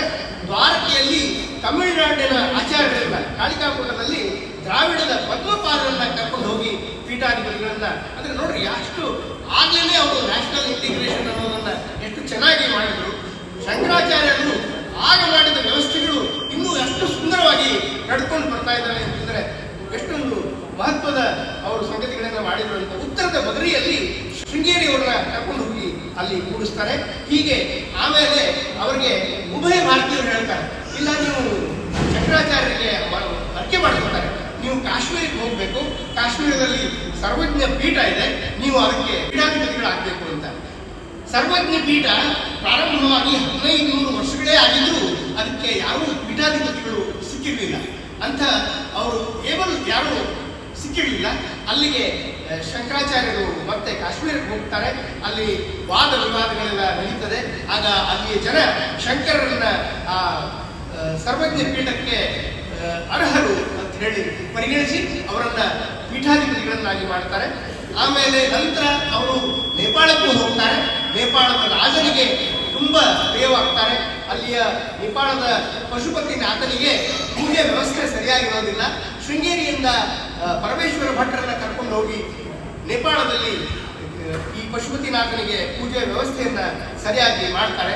ತುಂಬಾ ಬಹಳಷ್ಟು ಕೆಲಸಗಳನ್ನ ಒಂದು 30 ಜನಗಳಲ್ಲಿ ಮಾಡುವಷ್ಟು ಕೆಲಸಗಳನ್ನ ಇವರು ಶಂಕರಾಚಾರ್ಯರು ಕೇವಲ 32 ವರ್ಷಗಳಲ್ಲಿ ಸಾಧಿಸ್ತಾರೆ, ಮಾಡ್ತಾರೆ. ಅವ್ರ ಜೊತೆ ಅವರು ಶೃಂಗೇರಿಯಿಂದ ಹೊರಟಿರ್ತಾರಲ್ಲ ಮೊದಲೇ ಬಾರಿ, ಆಗ ಒಂದು ಸಣ್ಣ ಆಕಳ ಕರು ಅವ್ರ ಬೆನ್ನ ಹತ್ತಿರ್ತದೆ. ಅದು ಮುಂದೆ ಅವ್ರು ಯಾವಾಗಲೂ ಅವ್ರ ಜೊತೆಗೆ ಇರ್ತದೆ. ಶೃಂಗೇರಿಯಲ್ಲಿ ಬೆನ್ನು ಹತ್ತಿದ ಆ ನಂದಿ ಕಡೆವರೆಗೂ ಇವ್ರ ಜೊತೆಗೇ ಇರ್ತದೆ. ನಂತರ 32ನೇ ವಯಸ್ಸಿನಲ್ಲಿ ನೆನೆಸ್ಕೊಂಡು ಅದೇ ದಿನ ಅವರು ಕೈಲಾಸ ಪರ್ವತನ್ನ ಹತ್ತಾರೆ. ಕಾಷಾಯ ವಸ್ತ್ರದ ಈ ಪುಟ್ಟ ರೂಪ ಶಂಕರಾಚಾರ್ಯರು ಆ ಬಿಳಿ ಹಿಮದಲ್ಲಿ ಲೀನವಾಗಿ ಹೋಗ್ತಾರೆ. ಶಿಷ್ಯರು ಎಲ್ಲರೂ ಜಯಘೋಷ ಮಾಡ್ತಾರೆ. ಯುಗಾವತಾರಿ ಮಹಾಚೈತನ್ಯ ಸ್ವರೂಪಿ ಶಂಕರರು ತ್ರಿಲೋಕವನ್ನು ಆವರಿಸಿ ವಿಶ್ವ ವ್ಯಾಪ್ತಿಯಾಗ್ತಾರೆ. ಇದು ಶಂಕರಾಚಾರ್ಯರ ಕಥೆಗಳನ್ನ ನಾವೆಲ್ಲ ಕೇಳಿದ್ದೀವಿ. ಶಂಕರಾಚಾರ್ಯರ ಕೃತಿಗಳ ಬಗ್ಗೆ ನಾವು ನೋಡಿದಾಗ ಏನೇನು ಬರೆದ್ರು ಅಂತಂದ್ರೆ ಪ್ರಸಂತ್ರಯ ಭಾಷ್ಯವನ್ನು ಬರೀತಾರೆ, ಕೇನ ಉಪನಿಷತ್ತು ಬರೀತಾರೆ, ಬ್ರಹ್ಮಸೂತ್ರ ಭಾಷ್ಯ, ಈಶಾವಾಸ್ಯ ಉಪನಿಷತ್ತು, ಭಗವದ್ಗೀತೆಯ ಭಾಷ್ಯ ಬರೀತಾರೆ, ಪ್ರಶ್ನ ಉಪನಿಷತ್, ಮಾಂಡುಕ್ಯ ಉಪನಿಷತ್ ಬರೀತಾರೆ, ವಿವೇಕ ಚೂಡಾಮಣಿ, ಉಪದೇಶ ಸಹಸ್ರಿ, ಆತ್ಮಬೋಧ, ಅಪರೋಕ್ಷಾನುಭೂತಿ, ದಶಶ್ಲೋಕಗಳು, ಶತಶ್ಲೋಕಗಳು, ವಾಕ್ಯವೃತ್ತಿ, ಪಂಚೀಕರಣ, ಪ್ರಬೋಧ ಸುಧಾಕರ, ತತ್ವಬೋಧ ಇವೆಲ್ಲ ಗ್ರಂಥಗಳನ್ನು ಬರೀತಾರೆ. ಆಮೇಲೆ ಶಿವನ ಕುರಿತು, ದೇವಿ ಕುರಿತು, ವಿಷ್ಣುನ ಕುರಿತು, ಸೂರ್ಯ ಕುರಿತು, ಗಾಯತ್ರಿಯನ್ನ ಕುರಿತು ಸ್ತೋತ್ರಗಳನ್ನು ಬರೀತಾರೆ. ಯೋಗ ಸೂತ್ರ ವಿವರಣ ಭಾಷ್ಯವನ್ನು ಬರೀತಾರೆ. ಅಪಸ್ತಂಭ ಧರ್ಮಸೂತ್ರ ಭಾಷ್ಯವನ್ನು ಬರೀತಾರೆ. ವಿಷ್ಣು ಸಹಸ್ರನಾಮಕ್ಕೆ ಭಾಷ್ಯವನ್ನು ಬರೀತಾರೆ. ಲಲಿತಾ ಕೃಷತಿ ಬರೀತಾರೆ. ಜಯಮಂಗಳ, ಸ್ಥಿರಸಿದ್ಧಿ ಬರೆದು ಹಾಗೆ 18 ಭಾಷ್ಯಗಳಿಗೆ ಗ್ರಂಥಗಳು, 18 ಭಾಷ್ಯ ಗ್ರಂಥಗಳನ್ನು ಬರೀತಾರೆ. 41 ಪ್ರಾಕರಣ ಗ್ರಂಥಗಳನ್ನು ಬರೀತಾರೆ. 72 ಭುಜಂಗಗಳನ್ನ, ವರ್ಣನೆಗಳನ್ನ, ಸ್ತೋತ್ರಗಳನ್ನ, ಅಷ್ಟಕಗಳನ್ನ, ಪಂಚಕಗಳನ್ನ ಒಟ್ಟು ಅವರ ಜೀವಿತ ಕಾಲದಲ್ಲಿ ಶಂಕರಾಚಾರ್ಯರು ನಮ್ಮೆಲ್ಲರಿಗೂ ಬರೆದಿಟ್ಟು ಹೋಗಿದ್ದಾರೆ. ದೊಡ್ಡ ಗ್ರಂಥ ಭಂಡಾರವನ್ನೇ ಶಂಕರಾಚಾರ್ಯರು ಸೃಷ್ಟಿಸಿ ಹೋಗಿದ್ದಾರೆ. ಇಂತಹ ಗುರುಗಳು ನಮ್ಮ ಕರ್ನಾಟಕದಲ್ಲಿ ಇದ್ದದ್ದು, ಶೃಂಗೇರಿಯಲ್ಲಿ ಇದ್ದದ್ದು, ಅವರನ್ನ ನಾವು ಈ ದಿನ ನೆನೀತಾ ಇರೋದು ನಮ್ಮೆಲ್ಲರ ಸೌಭಾಗ್ಯವೇ ಸರಿ. ಇದು ಶಂಕರಾಚಾರ್ಯರ ಬಗ್ಗೆ ಆಯಿತು. ಇನ್ನು ಒಂದು 4 ಮಾತು ರಾಮಾನುಜಾಚಾರ್ಯರ ಬಗ್ಗೆ ಹೇಳಬೇಕು ಅಂತಂದ್ರೆ, ರಾಮಾನುಜಾಚಾರ್ಯರು 11ನೇ ಶತಮಾನದಲ್ಲಿ 120 ವರ್ಷಗಳ ಕಾಲ ಬಾಳಿದರು. ಪ್ರಾಚೀನವಾದ ಶ್ರೀ ವೈಷ್ಣವ ಸಿದ್ಧಾಂತವನ್ನ ಪ್ರಚಾರ ಮಾಡ್ತಾರೆ. ರಾಮಾನುಜರಿಗಿಂತ ಪೂರ್ವದಲ್ಲಿ ಈ ವಿಶಿಷ್ಟ ಅದ್ವೈತ ಸಿದ್ಧಾಂತವನ್ನ ಅದರ ಮೂಲ ಪ್ರವರ್ತಕರು ಅಂತಂದ್ರೆ 12 ಜನ ಆಳ್ವಾರರು. ಈ 12 ಜನ ಆಳ್ವಾರರನ್ನ ಹೊರತುಪಡಿಸಿ ನಾವು ರಾಮಾನುಜರ ಬಗ್ಗೆ ಚಿಂತೆ ಮಾಡೋದು ತುಂಬಾ ಕಷ್ಟದ ಕೆಲಸ. ಯಾಕಂದ್ರೆ 2ನೇ ಶತಮಾನದಿಂದ 10ನೇ ಶತಮಾನದವರೆಗೆ ಈ ಆಳ್ವಾರರು ತುಂಬಾ ಕೊಡುಗೆಯನ್ನ ಕೊಡ್ತಾರೆ ಶ್ರೀ ವೈಷ್ಣವ ಸಿದ್ಧಾಂತವನ್ನು ಬೆಳೆಸಲಿಕ್ಕಾಗಿ. ಈ 12 ಜನ ಆಳ್ವಾರರು ಯಾರವರು? ಅವರೆಲ್ಲ ಸಂತರು, ಅವರೆಲ್ಲ there all lovers of God. Sri Vaishnavism ಅನ್ನೋದು ಮೋಸ್ಟ್ ಕಾಸ್ಮೋಪಾಲಿಟನ್. ಯಾಕಂತಂದ್ರೆ ಈ 12 ಜನ ಆಳ್ವಾರರು ಎಲ್ಲರೂ ಇದ್ರು. ಕೆಳಗಿನ ಜಾತಿಯವರು ಇದ್ರು, ಹೆಣ್ಮಕ್ಳು ಇದ್ರು, ಎಲ್ಲರೂ ಇದ್ರು ಅದರೊಳಗೆ. ಅವರು ಬಹಳಷ್ಟು ಜನ ಶ್ಲೋಕಗಳನ್ನು ಕಟ್ತಾ ಇದ್ರು. ವಿಷ್ಣುವಿನ ಬಗ್ಗೆ ಪದ್ಯವನ್ನ ಬರೆದು ಹಾಡ್ತಾ ಇದ್ರು. ಹೆಣ್ಣು ಗಂಡು, ಮೇಲು ಕೀಳು ಯಾವುದೇ ರೀತಿ ತಾರತಮ್ಯ ಇರಲಿಲ್ಲ. ನಂತರ ಶ್ರೀ ರಾಮಾನುಜಾಚಾರ್ಯರು ಪರಂಬೂರಿನಲ್ಲಿ, ತಮಿಳುನಾಡಿನಲ್ಲಿ 10 ಏಪ್ರಿಲ್ 1017ನೇ ಇಸ್ವಿಯ ದಿನ ಕೇಶವ ಸೂರ್ಯಾಜಿ ಅವರ ತಂದೆ ಮತ್ತು ಕಾಂತಿಮತಿ ತಾಯಿ ಇವರಿಗೆ ಹುಟ್ಟುತ್ತಾರೆ. ಅವ್ರಿಗೆ ಲಕ್ಷ್ಮಣ ಅಂತ ಹೆಸರಿಡ್ತಾರೆ. ಲಕ್ಷ್ಮಣ ಅಂದ್ರೆ ರಾಮನ ಅನುಜ, ಅಂದ್ರೆ ಆದಿಶೇಷನ ಅವತಾರ. ಹೀಗಾಗಿ ಅವರನ್ನ ರಾಮಾನುಜ ಅಂತ ಹೇಳಿ ನಾಮಕರಣ ಮಾಡ್ತಾರೆ. ರಾಮಾನುಜರು 120 ವರ್ಷಗಳ ಕಾಲ ಬಾಳ್ತಾರೆ. ಅವರು 8ನೇ ವಯಸ್ಸಿನಲ್ಲಿ, ಅವ್ರಿಗೆ 8ನೇ ವರ್ಷದಿಂದ 16ನೇ ವರ್ಷದವರೆಗೆ ಅವ್ರಿಗೆ ವೇದಾಭ್ಯಾಸ ಆಗ್ತದೆ. ಆಮೇಲೆ 16ನೇ ವಯಸ್ಸಿನಲ್ಲಿ ತಂಜಮಾಂಬೆ ಜೊತೆಗೆ ಅವ್ರಿಗೆ ಮದುವೆ ಆಗ್ತದೆ. ಇವರಿಗೆ ಆಮೇಲೆ ಅಧ್ಯಯನಕ್ಕಾಗಿ ಕಂಚಿಯೊಳಗೆ ಯಾದವ ಪ್ರಕಾಶರು ಅನ್ನೋ ಒಬ್ಬ ಗುರುಗಳನ್ನ ನೇಮಿಸ್ತಾರೆ. ಅವರು ಅದ್ವೈತರು, ಇವರು ಶಿಷ್ಯ ಶ್ರೀ ವೈಷ್ಣವರು. ಹೀಗಾಗಿ ಸ್ವಲ್ಪ ಇರುಸು ಮುರುಸಿನ ಪ್ರಸಂಗಗಳು ದಿನನಿತ್ಯದ ಅಭ್ಯಾಸದಲ್ಲಿ ಆಗ್ತಾ ಇರ್ತವೆ. ಅಲ್ಲಿ ಕಂಚಿಯಲ್ಲಿ ಒಬ್ಬ ರಾಜ ಇರ್ತಾರೆ. ಅವನ ಮಗಳಿಗೆ ಬ್ರಹ್ಮರಾಕ್ಷಸ ಹಿಡ್ಕೊಂಡಿರ್ತದೆ. ಆದ್ರೆ ಇವರು ಗುರುಗಳನ್ನ ಕರೆದಿರ್ತಾರೆ, ಗುರುಗಳಿಗೆ ಬಿಡಿಸ್ಲಿಕ್ಕೆ ಆಗೋದಿಲ್ಲ. ರಾಮಾನುಜರು ಮಂತ್ರ ಹಾಕಿದಾಗ ಆ ಬ್ರಹ್ಮರಾಕ್ಷಸ ಬಿಟ್ಟು ಹೋಗ್ತದೆ. ಹೀಗಾಗಿ ಗುರುಗಳಿಗೆ ಸಿಟ್ಟು ಬರ್ತದೆ. ಯಾಕಂತಂದ್ರೆ ರಾಜ ಇವರಿಗೆ ಕನಕಾಭಿಷೇಕ ಮಾಡ್ತಾರೆ. ಬಂಗಾರದ ನಾಣ್ಯಗಳಿಂದ ರಾಮಾನುಜರಿಗೆ ಅಭಿಷೇಕ ಮಾಡಿದಾಗ ಗುರುಗಳಿಗೆ ಸಿಟ್ಟು ಬರ್ತದೆ. ಈ ಗುರುಗಳಿಗೆ ಶಿಷ್ಯನ ಮೇಲೆ ಮತ್ಸರ ದಿನ ದಿನ ಜಾಸ್ತಿ ಆಗ್ತಾ ಹೋಗ್ತದೆ. ಯಾಕಂದ್ರೆ ಇವರು ಕಲಿಯುವ ವೇಗ ತುಂಬಾ ಅಧಿಕವಾಗಿರ್ತದೆ. ಹಾಗಾಗಿ ಈ ಶಿಷ್ಯನನ್ನೇ ಮುಗಿಸ್ಬಿಡಬೇಕು ಅನ್ನೋ ಒಂದು ಯೋಚನೆಯನ್ನ ಗುರುಗಳು ಮಾಡ್ತಾರೆ. ಅದಕ್ಕಾಗಿ ಅವರನ್ನ ಗಂಗೆಗೆ ಕರ್ಕೊಂಡು ಕಾಶಿಗೆ ಪ್ರಯಾಣಕ್ಕೆ ಕರ್ಕೊಂಡು ಹೋಗ್ತಾ ಇರ್ತಾರೆ ಎಲ್ಲ ಶಿಷ್ಯರನ್ನ. ಆಗ ಮಧ್ಯದಲ್ಲಿ ಇವರಿಗೆ ವಿಷಯ ಗೊತ್ತಾಗ್ತದೆ. ಇವ್ರು ತಮ್ಮ ಒಬ್ಬ ಇರ್ತಾನೆ, ಅವನು ಹೇಳ್ತಾನೆ, ಅಣ್ಣ ಇದು ಈ ಥರ ಏನೋ ನೀವು ತಪ್ಪಿಸ್ಕೊಂಡ್ಬಿಡು ಅಂತ ಹೇಳಿದಾಗ ನಿಂದೆ ಪರ್ವತದಲ್ಲಿ ಇವರು ಹಿಂದುಳಿತಾರೆ. ಹಾದಿ ತಪ್ಪಿಸ್ಕೊಂಡು ಕಂಗಾಲಾಗಿ ನಾರಾಯಣನ ಆರಾಧನೆ ಮಾಡಿದಾಗ ನಾರಾಯಣ ಲಕ್ಷ್ಮಿ ಇವ್ರಿಗೆ ಬಂದು ಒಂದೇ ರಾತ್ರಿ 800 ಕಿಲೋಮೀಟರ್ ಹೋಗಿರ್ತಾರೆ. ಆದರೆ ಒಂದೇ ರಾತ್ರಿ ಒಳಗೆ ಮತ್ತೆ ಇವರು ವಾಪಸ್ಸು ಕಂಚಿಗೆ ಬರ್ತಾರೆ. ಬಂದಮೇಲೆ ಅವರು ಬೇಡ ಬೆಳಗ್ಗೆ ವೇಷದೊಳಗೆ ನಾರಾಯಣ ಇವರನ್ನ ವಾಪಸ್ ಕರ್ಕೊಂಡು ಬರ್ತಾರೆ.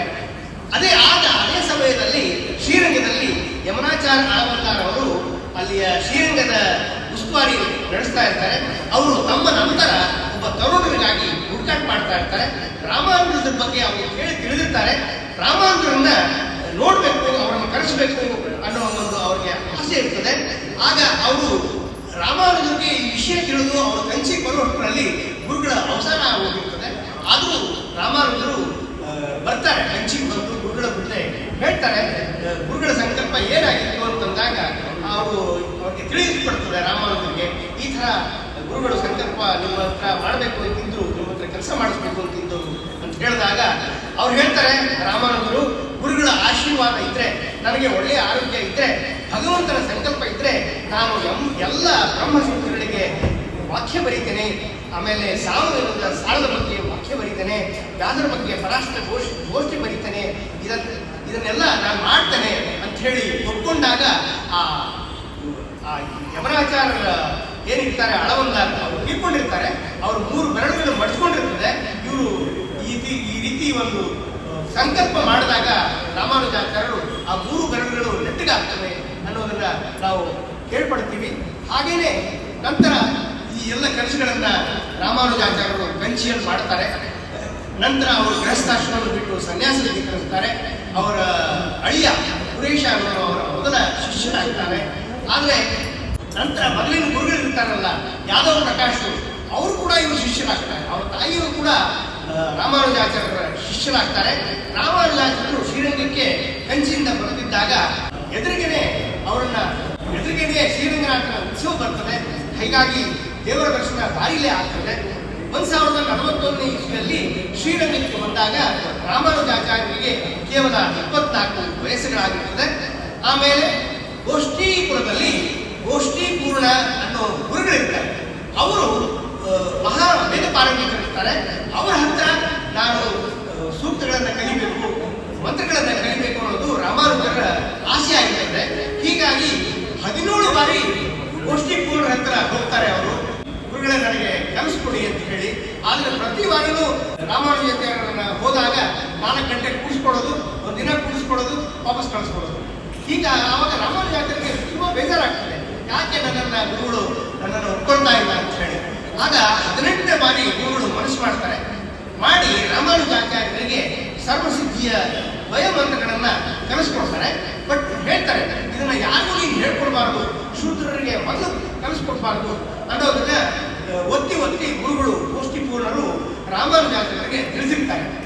ಆದರೆ ರಾಮಾನುಜಾಚಾರ್ಯರು ಪಕ್ಕದಲ್ಲಿರೋ ನರಸಿಂಹದೇವರ ಗುಡಿ ಮೇಲ್ಗಡೆ ಹೋಗಿ ಎಲ್ಲಾ ಜನಗಳನ್ನು ಕರೆದು ಈ ಮಂತ್ರಗಳನ್ನೇನು ಕಲ್ತಿರ್ತಾರಲ್ಲ ಸರ್ವಸಿದ್ಧಿಯ ದ್ವಯ ಮಂತ್ರಗಳನ್ನ ಅದನ್ನ ಎಲ್ಲರಿಗೂ ಉಪದೇಶಿಸ್ಬಿಡ್ತಾರೆ.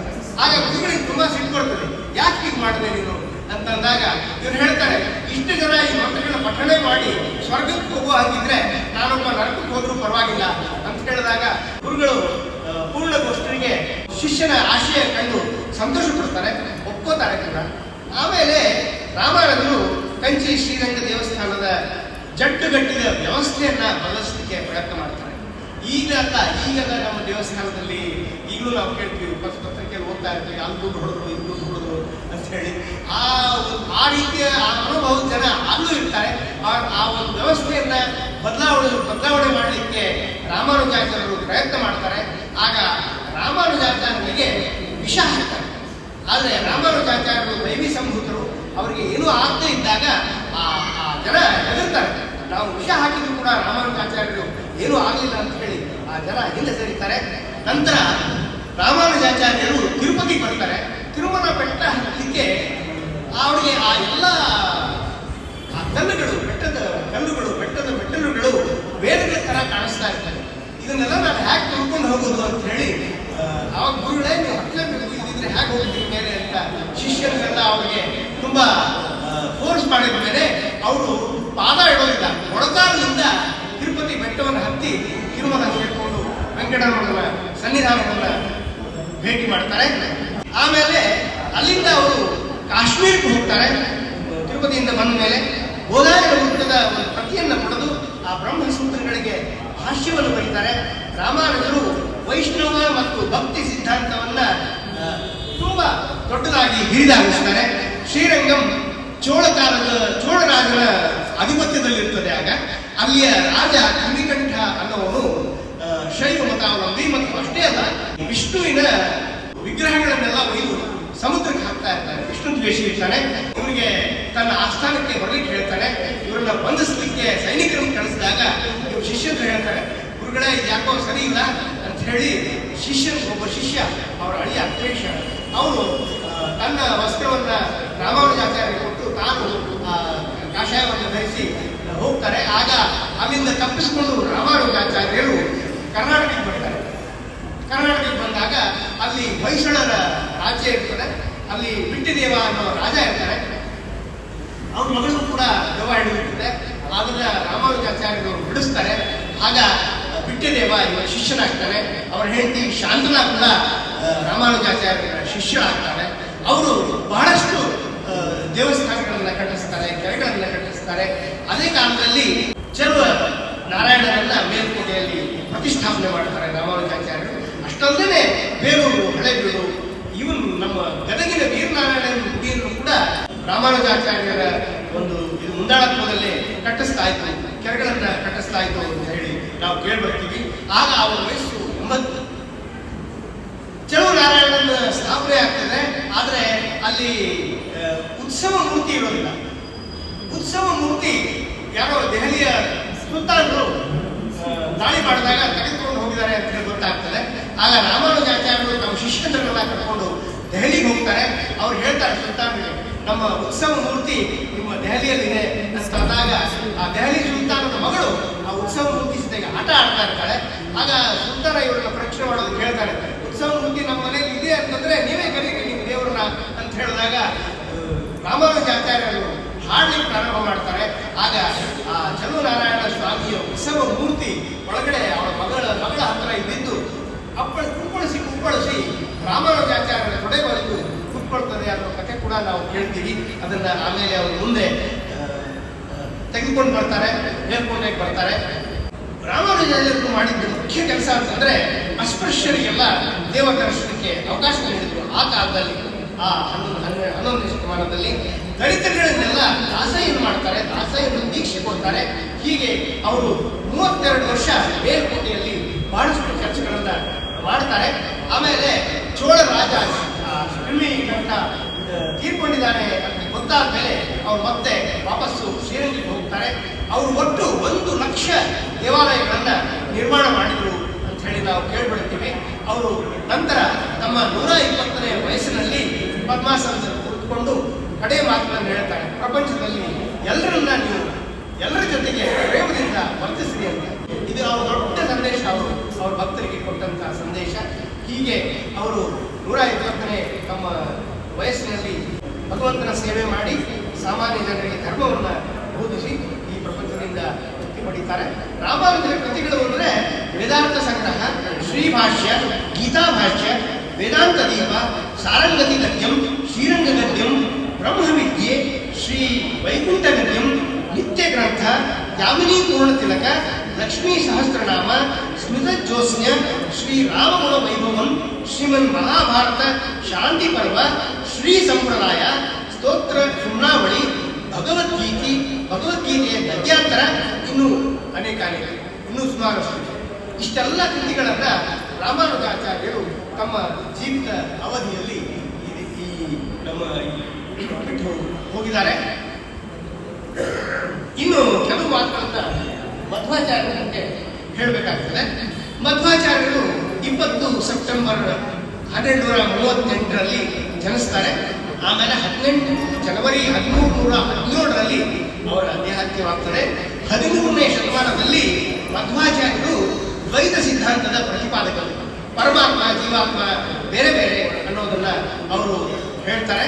ಮುಕ್ತಿಗೆ ಭಕ್ತಿಯೇ ಪ್ರಧಾನ ಸಾಧನ ಅಂತಾರೆ ಅವರು. ಉಡುಪಿಯ ಕೇಂದ್ರ ಬಿಂದು ಅವರು. ಮಂತ್ರಾಲಯ ಕೂಡ ಉತ್ತರಾಧಿಪತಿಗಳು ಕೂಡ ಅವರ ಪ್ರಮುಖ ಪೀಠಗಳು. ಮಧ್ವಾಚಾರ್ಯರು ತತ್ವಶಾಸ್ತ್ರದಲ್ಲಿ ವಿದ್ವಾಂಸರು ಅಷ್ಟೇ ಅಲ್ಲ, ವೇದದಲ್ಲಿ, ಜ್ಯೋತಿಷ್ಯ ಶಾಸ್ತ್ರದಲ್ಲಿ, ಶಿಲ್ಪಶಾಸ್ತ್ರದಲ್ಲಿ, ಕರ್ನಾಟಕ ಸಂಗೀತದಲ್ಲಿ ಒಳ್ಳೆ ಕರ್ನಾಟಕ ಸಂಗೀತಗಾರರಾಗಿದ್ದರು ಅವರು.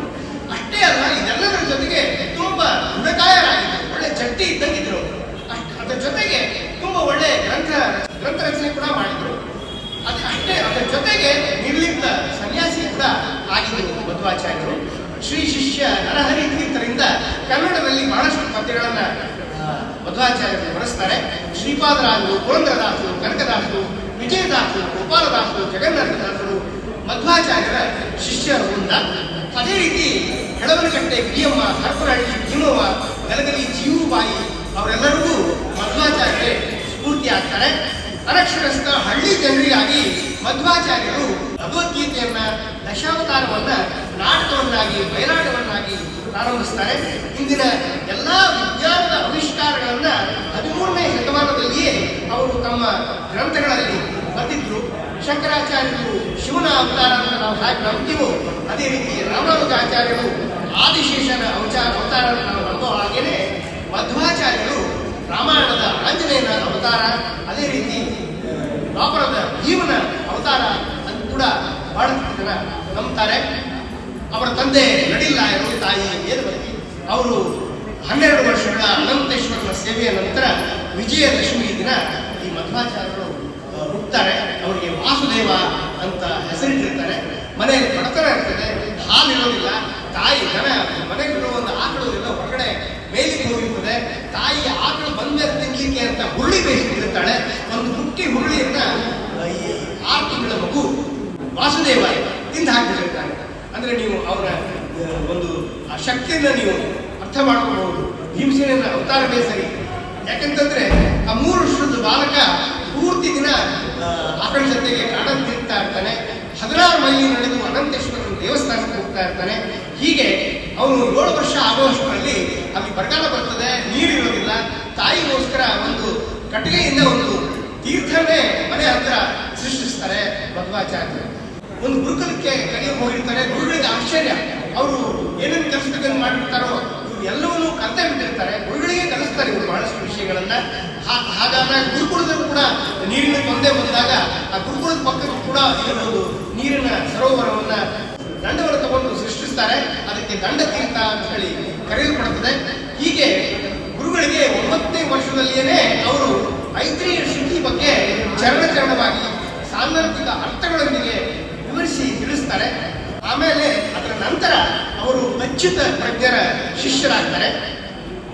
ಅಚ್ಯುತ ಪ್ರಜ್ಞರಿಗೆ ಅನಂತೇಶ್ವರ ಕನಸದಲ್ಲಿ ಹೇಳ್ತಿರ್ತಾರೆ, ಏನಂದ್ರೆ ಒಬ್ಬ ಶಿಷ್ಯ ಬರ್ತಾನೆ, ಅವನನ್ನು ಒಪ್ಪೋ ನೀನು, ಅವನಿಂದ ನಿನ್ನ ಉದ್ಧಾರ ಆಗ್ತದೆ ಅಂತ. ಹೀಗಾಗಿ ಅಚ್ಯುತ ಪ್ರಜ್ಞರು ಇವರು ಪೂರ್ಣ ಪ್ರಜ್ಞರನ್ನ ಶಿಷ್ಯನಾಗಿ ಸ್ವೀಕರಿಸ್ತಾರೆ.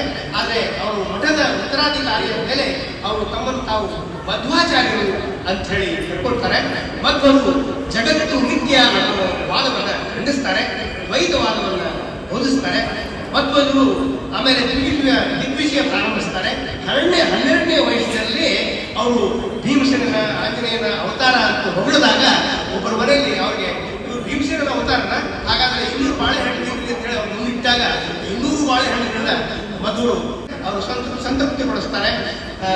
ಆಮೇಲೆ ಅವರು ತಿರುಗಾಟದಲ್ಲಿದ್ದಾಗ ಶ್ರೀಮುಷ್ಣ ಅಂತ ತಮಿಳುನಾಡಿನಲ್ಲಿ, ಅಲ್ಲೂ ಕೂಡ ನೀರಿನ ತೊಂದರೆ ಇರ್ತದೆ. ಅಲ್ಲೂ ಕೂಡ ತಮ್ಮ ದಂಡದಿಂದ ಒಂದು ಸರೋವರವನ್ನ ಸೃಷ್ಟಿಸಿದ್ರು ಅಂತ ಹೇಳಿ ನಾವು ಕೇಳ್ಪಡ್ತೀವಿ. ಆಮೇಲೆ ಅವರು ಬದ್ರಿ ಯಾತ್ರೆ ಮಾಡ್ತಾರೆ. ಬದ್ರಿ ಅಂತ ಬಂದ ಮೇಲೆ ಉಡುಪಿಯಲ್ಲಿ ಕೃಷ್ಣ ಮಠವನ್ನ ಸ್ಥಾಪಿಸ್ತಾರೆ. ಅದೊಂದು ರೋಚಕ ಕಥೆ. ಒಂದು ಸರಿ ಅವರು ಸಮುದ್ರ ದಂಡೆಯಲ್ಲಿ ಕುತ್ಕೊಂಡಾಗ ದ್ವಾರಕೆಯಿಂದ ಒಂದು ಹಡಗು ಬರ್ತದೆ. ಆ ಹಡಗು ಬೈದಾಡ್ತಾ ಇರ್ತದೆ. ಇವರು ತಮ್ಮ ಶಾಟಿಯಿಂದ ಅದನ್ನ ಕರೀತಾರೆ. ಆಗ ಹಡಗು ಸುಸೂತ್ರವಾಗಿ ಸಮುದ್ರ ದಂಡೆಗೆ ಬಂದು ನಿಲ್ತದೆ. ಆಗ ಹಡಗಿನ ನಾವಿಕ ತುಂಬಾ ಸಂತೋಷ ಪಡ್ತಾನೆ. ಗುರುಗಳೇ, ನೀವು ನನ್ನ ಹಡಗನ್ನ ಉಳಿಸಿದ್ರಿ, ನಿಮ್ಗೆ ಏನು ನಾನು ಕಾಣಿಕೆ ಕೊಡ್ಲಿ ಅಂತ ಹೇಳಿದಾಗ, ಏನು ಬೇಡಪ್ಪ, ನಿನ್ನ ಹಡಗಿನೊಳಗೆ ಕೆಳಗಡೆ ಮಣ್ಣದಲ್ಲ, ಒರಿಸಿದ ನಿಮ್ಮ ಗುಜರಾತಿನ ಮಣ್ಣು ಗೋಪಿಚಂದ್ರನ ಮಣ್ಣನ್ನು ತಗೊಂಡು ಏನ್ ಮಾಡ್ತೀವಿ ಗುರುಗಳೇ, ಏನ್ ಬೇಕು ಹೇಳಿ ಅಂತಂದ್ರೆ, ಇಲ್ಲ ಇಲ್ಲ ಆ ಮಣ್ಣನ್ನು ಮಾತ್ರ ಕೊಡು ಅಂತಾರೆ. ಆ ಮಣ್ಣನ್ನು ಬಂದಾಗ ಅದನ್ನ ತೆಗೆದಾಗ ಬಲರಾಮ ಮತ್ತು ಕೃಷ್ಣನ ವಿಗ್ರಹಗಳು ಹೊರಗೆ ಬರ. ಅವು ಯಾವ ವಿಗ್ರಹಗಳು ಅಂತಂದ್ರೆ, ಆ ದ್ವಾಪರ ಯುಗದಲ್ಲಿ ತಾಯಿ ದೇವಕಿ ಹೇಳ್ತಾಳೆ, ಕೃಷ್ಣ ನೀನು ಯಶೋದೆ ಹತ್ರ ಬೆಳೆದ್ಬಿಟ್ಟೆ, ನಾನು ನಿನ್ನ ಬಾಲಲೀಲೆಗಳನ್ನ ನೋಡ್ಲಿಕ್ಕೆ ಆಗಿಲ್ಲ ಅಂತ ದೇವಕಿ ಬೇಜಾರು ವ್ಯಕ್ತಪಡಿಸಿದಾಗ ಕೃಷ್ಣ ಮತ್ತೆ ಮಗು ಆಗ್ತಾನೆ. ಸಣ್ಣ ಮಗುವಾಗಿ ತನ್ನ ಬಾಲಲೀಲೆಗಳನ್ನೆಲ್ಲ ದೇವಕಿಗೆ ತೋರಿಸ್ತಾನೆ. ಅದನ್ನೆಲ್ಲ ರುಕ್ಮಿಣಿ ಮರೆಯಲ್ಲಿ ನಿಂತು ನೋಡ್ತಿರ್ತಾಳೆ. ನೋಡಿ ಆಕೆನೂ ಸಂತೋಷ ಪಡ್ತಾಳೆ. ಅಷ್ಟೇ ಅಲ್ಲ, ಅವಳೇನ್ ಮಾಡ್ತಾಳೆ ಅಂತಂದ್ರೆ ವಿಶ್ವಕರ್ಮರನ್ನ ಕರೆಸಿ ಆ ಕೃಷ್ಣನ ಒಂದು ವಿಗ್ರಹವನ್ನ ಮಾಡಿಸ್ತಾಳೆ. ಆ ವಿಗ್ರಹವನ್ನ ಅರ್ಜುನ ರುಕ್ಮಿಣಿ ವನದಲ್ಲಿ ಇರಿಸಿರ್ತಾನೆ. ಆ ವಿಗ್ರಹ ಈ ಹಡಗನ್ನ ಸೇರಿ ಉಡುಪಿಗೆ ಬಂದು ಮಧ್ವಾಚಾರ್ಯರ ಕೈಗೆ ಸಿಗ್ತದೆ. ಅದನ್ನ ಅವರು ಉಡುಪಿಯಲ್ಲಿ ಮಧ್ವಾಚಾರ್ಯರು ಪ್ರತಿಷ್ಠಾಪನೆ ಮಾಡ್ತಾರೆ. ಅದು ನಮ್ಮ ಉಡುಪಿಯ ಕೃಷ್ಣನ ಒಂದು ಮಹಿಮೆ. ಎಲ್ಲಿ ಬಾರಕ್ಕೆ ಅಲ್ಲಿಂದ ನಮ್ಮ ಉಡುಪಿಗೆ ಕೃಷ್ಣನ ವಿಗ್ರಹ ಬರ್ತದೆ. ಹೀಗೆ ಬಹಳಷ್ಟು ಕಾರ್ಯವನ್ನ ಮಧ್ವಾಚಾರ್ಯರು ತಮ್ಮ ಜೀವಿತ ಕಾಲದಲ್ಲಿ ಮಾಡ್ತಾರೆ. ಅವರು ಬರೆದಿರೋ ಕೃತಿಗಳು ಅಂತಂದ್ರೆ ಭಗವದ್ಗೀತಾ ಭಾಷ್ಯ, ಬ್ರಹ್ಮಸೂತ್ರ ಭಾಷ್ಯ ಮತ್ತು 10 ಉಪನಿಷತ್ತುಗಳಿಗೆ ಭಾಷ್ಯವನ್ನು ಬರೀತಾರೆ. ಗೀತಾ ತಾತ್ಪರ್ಯವನ್ನು ಬರೀತಾರೆ. ಅಣು ಭಾಷ್ಯವನ್ನು ಬರೀತಾರೆ. ಅಣು ವ್ಯಾಖ್ಯಾನವನ್ನ ಬರೀತಾರೆ. ಇದೆಲ್ಲ ಅಣು ವ್ಯಾಖ್ಯಾನ it's all details about the atomic particle. ನಾವು ಬರೀ ಪ್ರೋಟಾನ್, ನ್ಯೂಟ್ರಾನ್, ಎಲೆಕ್ಟ್ರಾನ್ ಅನ್ಕೊಂಡಿದ್ವಿ. ಅದರ ಒಳಗಿನ ವಿಷಯಗಳನ್ನು ಕೂಡ ಮಧ್ವಾಚಾರ್ಯರು ಆಗಲೇ ಬರ್ತಿದ್ರು. ಅದನ್ನೆಲ್ಲ ಈಗ ಆವಿಷ್ಕಾರ ಮಾಡ್ತಾ ಇದ್ದಾರೆ. ಅವ್ರಿಗೆಲ್ಲ ಈಗ ನೋಬೆಲ್ ಪ್ರೈಸ್ಗಳು ಬರ್ತಾ ಇದ್ದಾರೆ. ಇದು ಅಣು ಭಾಷ್ಯದ ವ್ಯಾಖ್ಯಾನ. ನ್ಯಾಯ ವಿವರಣೆ ಹೇಳ್ತಾ ಇರ್ತಾರೆ, ಬರೆದಿದ್ದಾರೆ. 4 ವೇದಗಳಿಗೆ ಭಾಷ್ಯವನ್ನು ಬರೀತಾರೆ. ಮಹಾಭಾರತದ ತಾತ್ಪರ್ಯ ನಿರ್ಣಯವನ್ನ ಮಧ್ವಾಚಾರ್ಯರು ಬರೆದಿದ್ದಾರೆ. ಭಾಗವತ ತಾತ್ಪರ್ಯ ನಿರ್ಣಯ, ತತ್ವವಾದದ ಲಕ್ಷಣ, ಖಂಡನ, ಸಂಖ್ಯಾನಗಳು, ಗಮಕ ಭಾರತ, ನರಸಿಂಹ ನಖಸ್ತುತಿ, ದ್ವಾದಶ ಸ್ತೋತ್ರಗಳು, ಸದಾಚಾರ ಸ್ಮೃತಿ, ತಂತ್ರಸಾರ ಸಂಗ್ರಹ, ಕೃಷ್ಣ ಜಯಂತಿ ನಿರ್ಣಯ, ಇನ್ನೂ ಅನೇಕ ಗ್ರಂಥಗಳನ್ನ ಮಧ್ವಾಚಾರ್ಯರು ರಚಿಸಿದ್ದಾರೆ. ಈ ದಿನ ನಮಗೆ ತುಂಬಾ ಸಂಭ್ರಮದ ದಿನ. ಯಾಕೆಂತಂದ್ರೆ ನಾವು ಅಮೃತ ನಗರದಲ್ಲಿ 3 ಜನ ಗುರುಗಳನ್ನ ನೆನೆಸ್ಕೊತಾ ಇದ್ದೀವಿ. ಈ ಶಂಕರ ಜಯಂತಿ ದಿನ 3 ಜನ ನಾವೆಲ್ಲರೂ 3 ಸಮುದಾಯದವರು ಇಲ್ಲಿ ಸೇರಿದ್ದೀವಿ. ನನಗಂತೂ ಬಹಳ ಸಂತೋಷ ಆಗ್ತಾ ಇದೆ. ನನಗೆ ಈ ಒಂದು 4 ಮಾತುಗಳನ್ನ ತಮ್ಮಲ್ಲಿ ಹಂಚಿಕೊಳ್ಳಿಕ್ಕೆ ಹರ್ಷ ಅನುಕೂಲ ಮಾಡಿಕೊಂಡಿದ್ದಕ್ಕೆ ಅವರು ಕೂಡ ಆಭಾರಿಯಾಗ್ತೀನಿ. ಚರಿತ್ರೆಯನ್ನ ಬಹಳ ಸೊಗಸಾಗಿ ಸವಿಸ್ತಾರವಾಗಿ ಸಮಯ ತಗೊಂಡು ಬಹಳ ವಿಶೇಷವಾಗಿ ನಡೆಸ್ಕೊಡ್ತಿದ್ದಾರೆ. ಅವರಿಗೆ ಹೇಳಿದ ತಕ್ಷಣ ನಾವು ಅವರು ಹಾಸ್ಪಿಟಲ್ ಇದ್ರೆ ನಾನು ಫೋನ್ ಮಾಡಿದಾಗ ಈಗ ಕೇಳಿದೆ, ಕುಲಕರ್ಣಿ ಅವರು ಹೇಳ್ತಾರೆ, ನಾವು ಧರ್ಮದಾಸ ಸಂಘದಿಂದ ನಾವು ನಿಮ್ಮ ಕಡೆಯಿಂದ ಪ್ರವಚನ ಬೇಕು ಅಂತ ಕೇಳಿದ್ವಿ. ಅವ್ರು ಏನೋ ಕಾಲಾವಕಾಶ ಆಯಿತು, ನಾನು ಬರ್ತೀನಿ, ನಾನು ನಡೆಸ್ಕೊಡ್ತೀನಿ ಅಂತೇಳಿ ಉದಾಹರಣೆ ಮನಸ್ಸಿಂದ ಅವ್ರು ತಕ್ಷಣ ಒಪ್ಪಿಕೊಂಡು ಇವತ್ತೊಂದು ದಿವಸ ಗುರುಗಳ ಒಂದು ಚರಿತ್ರೆಯನ್ನು ಬಹಳ ಸಹಜವಾಗಿ ಹೇಳಿದ್ದಾರೆ. ಎಲ್ಲರ ಪರವಾಗಿ ಅವರಿಗೆ ಚಪ್ಪಾಳೆ ಅವರಿಗೆ ಧನ್ಯವಾದಗಳು.